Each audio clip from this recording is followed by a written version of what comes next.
have dudes to win. They don't have dudes. Let me take a look. So one of the things that I really enjoyed doing was these conference recaps, and kind of want to take a look at those. So let's take a look at those. And I think when we do these one shows, right?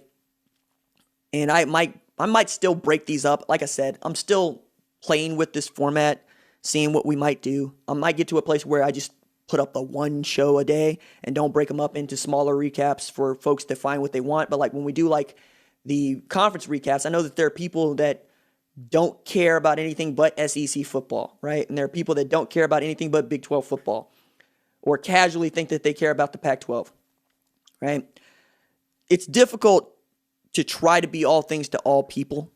So I try to pick out the stuff that I think most people want to hear about. But then again, I'm also the guy on national radio last night telling everybody to pay attention to Liberty, to pay attention to BYU, to pay attention to Cincy, not because they're going to make the college football playoff, because they're not, but because I want them to have opportunities to play for titles that matter. Like, I'm not going to get off of we need to expand the playoff. I believe in that.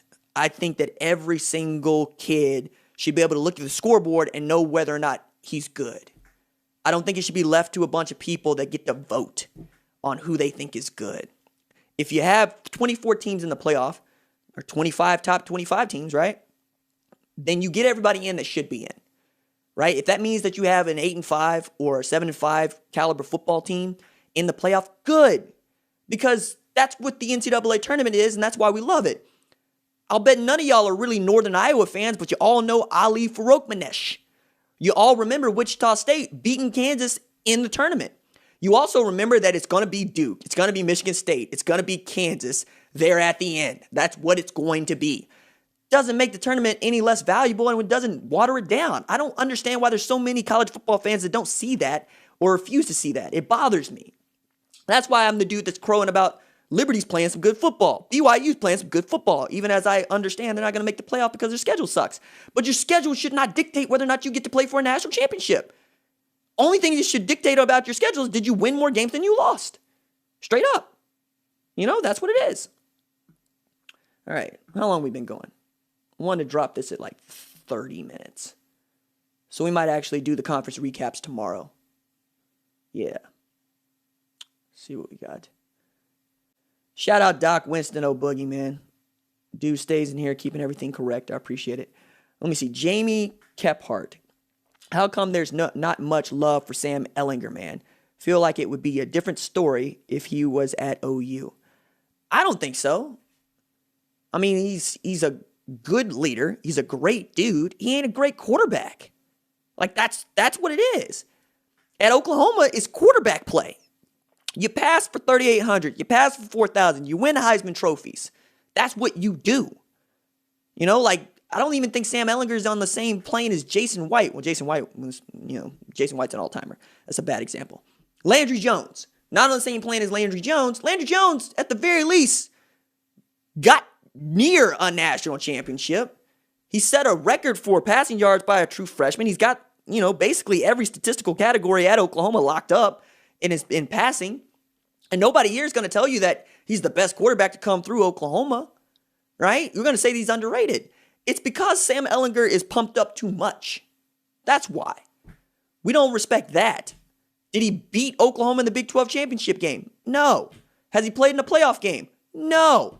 He won a Sugar Bowl against a Georgia team that they swear was disinterested, but, they beat them. And they went 10-4 that year. That's like an 8-4 season. That's not good. They went 8-5 last year. Oklahoma hasn't gone 8-5 in like 6 years. You win 10 games at Oklahoma. That's what you do, right? You win 12 games at Oklahoma. That's what you do. Lincoln Riley started the first 3 years of his career 12-2 with 3 different quarterbacks, which means that every single one of those quarterbacks won at least 12 games, right? That's what it is. Exactly 12 games, as a matter of fact. When Sam Ehlinger is doing that, then we'll talk about Sam Ehlinger like that.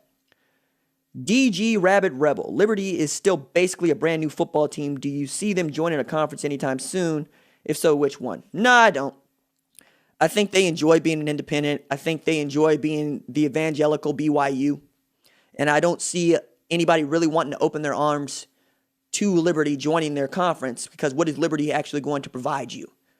What kind of television market do they give you in Virginia, in Lynchburg? Not a whole lot. Virginia and Vatech got that locked up. No, I don't see it. Let's see. The Goodfellas. So you're saying if even Auburn and Cincinnati schedule, they wouldn't blow out teams out too? Auburn is no contender. Auburn has the losses. Let Cincinnati catch the losses. That's what I'm saying, right? Like, Cincinnati would weed themselves out if they were able to play that Auburn schedule, but they're not. All right? So Auburn chooses to play in the SEC. They play an SEC conference schedule. I don't think that your schedule is supposed to be the predictor of whether or not you're a championship football team. I think wins and losses should do that. That's the point here, right? I'm saying take it all off of strength of schedule. We all want to see good teams play good teams. Like, that's why they have the battle for Atlantis in the NCAA basketball, men's basketball. That's why we have those really cool Big 12 SEC challenges, because we love to see that stuff. But we also know that schedules are going to be lopsided. Conferences are going to be lopsided from year to year. That's why we have a 68-team tournament, right? Why not have a 24-team tournament in what we call the college football playoff? See what else got in here. I mean, Central Florida is a huge school. What's your point? Dude says Liberty is a huge school. Maybe even they have that. No, Central Florida is a huge school. Ain't nobody letting Central Florida into their Power 5 conference. Let's see. Who the hell is Clemens? Oh, he's this dude out here talking about it. Let me see. Ian Book is actually like 6'3" and like 230. Ian Book can play. Let's see.